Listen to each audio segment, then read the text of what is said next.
తెలంగాణలో group 2 exam ప్రారంభమైంది. 2 రోజుల పాటు ఈ పరీక్షలు నిర్వహించనున్నారు. ఓఎంఆర్ విధానంలో పరీక్షలు జరగనుండగా రాష్ట్ర వ్యాప్తంగా 1368 కేంద్రాలను ఏర్పాటు చేశారు. 783 గ్రూప్ 2 పోస్టులు భర్తీకి పరీక్షలు నిర్వహిస్తున్నారు. పరీక్షకు హాజరయ్యే అభ్యర్థులు ఉదయం 8 గంటలకే పరీక్షా కేంద్రాలకు చేరుకున్నారు. అభ్యర్థులందరినీ తనిఖీ చేసి పరీక్షా కేంద్రాలకు అనుమతిచ్చారు. పరీక్షా కేంద్రాల వద్ద 144 సెక్షన్ అమలు చేశారు. ఎలాంటి ఇబ్బందులు తలెత్తకుండా తగు ఏర్పాట్లు చేపట్టారు.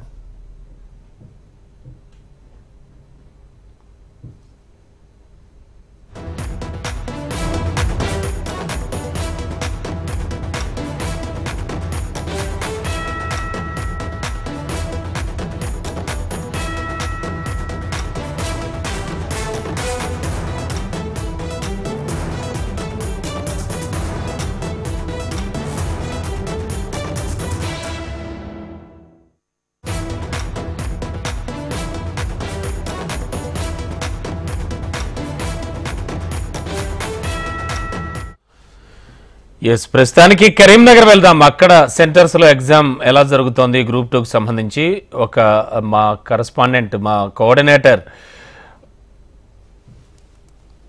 అందించడానికి సిద్ధంగా ఉన్నారు. గోపాలకృష్ణ ప్రస్తుతం సిచ్యువేషన్ ఏంటి? ఆల్రెడీ చాలా పగడ్బందీ ఏర్పాట్లతో ఈసారి టీజీపీఎస్సీ ఎగ్జామ్ నిర్వహిస్తోందంటున్నారు. కరీంనగర్ ప్రాంతాల్లో ప్రస్తుతానికి అక్కడ సిచ్యువేషన్ ఎలా ఉంది ఏంటి? బాబు, ఉమ్మడి కరీంనగర్ జిల్లా వ్యాప్తంగా ఎగ్జామ్ ఆల్రెడీ ప్రారంభమైపోయింది. ఇప్పటికే అభ్యర్థులందరూ కూడా లోపలికి వెళ్ళిపోయారు. అయితే 8:30 నుంచి 9:30 వరకు మాత్రమే అభ్యర్థులను లోపలికి అనుమతించడం, తర్వాత 9:30 తర్వాత 1 నిమిషం నిబంధన ఖచ్చితంగా పాటించారు. ఈ నేపథ్యంలో ఉమ్మడి కరీంనగర్ జిల్లా వ్యాప్తంగా సుమారుగా 50 మంది అభ్యర్థులు పరీక్ష రాసేందుకు ఆలస్యంగా వచ్చి బయటే ఉండాల్సినటువంటి పరిస్థితి ఏర్పడింది. కరీంనగర్ శివారు తిమ్మాపూర్ ఇంజనీరింగ్ కాలేజీలోనే దాదాపు 15 మంది అభ్యర్థులు బయట నిలిచిపోయారు. 1 నిమిషం నిబంధన ఖచ్చితంగా అవలంబింపజేశారని చెప్పుకోవచ్చు.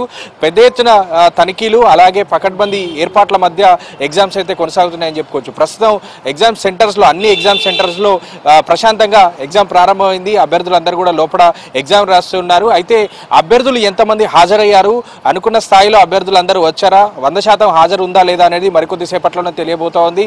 ఇప్పటికే గ్రూప్ 1 గ్రూప్ 2కు సంబంధించినటువంటి ఎగ్జామ్స్ గతంలో కొంత ఇబ్బందికరమైనటువంటి వాతావరణంలో జరిగిన విషయం తెలిసిందే. ఈ నేపథ్యంలోనే ఇప్పుడు ఖచ్చితంగా పకడ్బందీగా నిర్వహించేందుకు ఏర్పాట్లు అయితే చేశారు. ఇటు బందోబస్తు కావచ్చు, అటు ఎగ్జామ్ నిర్వహణ కావచ్చు, అన్నిట్లోనూ జాగ్రత్తలు తీసుకున్నారని చెప్పుకోవచ్చు. వీళ్ళు 10 గంటలకు ఇప్పుడు ప్రస్తుతం ఎగ్జామ్ లోపల అభ్యర్థులందరూ కూడా ఎగ్జామ్ ప్రారంభమైంది, ఎగ్జామ్ రాస్తున్నారు. మధ్యాహ్నం సెషన్ కూడా వచ్చేటువంటి వాళ్ళందరూ కూడా ముందుగానే ఎగ్జామ్ సెంటర్లకి రావాల్సిందిగా సూచనలు అయితే చేస్తున్నారు. ఎందుకంటే 1:30 నుంచి 2:30 వరకే అభ్యర్థులు లోపలికి అందిస్తారు. సో ఉదయం జరిగినటువంటి అనుభవం నేపథ్యంలో వీళ్ళని చూసైనా కొంత త్వరగానే వచ్చేటువంటి ఆలోచనలో మిగతా అభ్యర్థులు ఉండాలనేటువంటి విషయాన్ని అయితే సూచిస్తున్నారు అధికారులు. Thank you Gopalakrishna.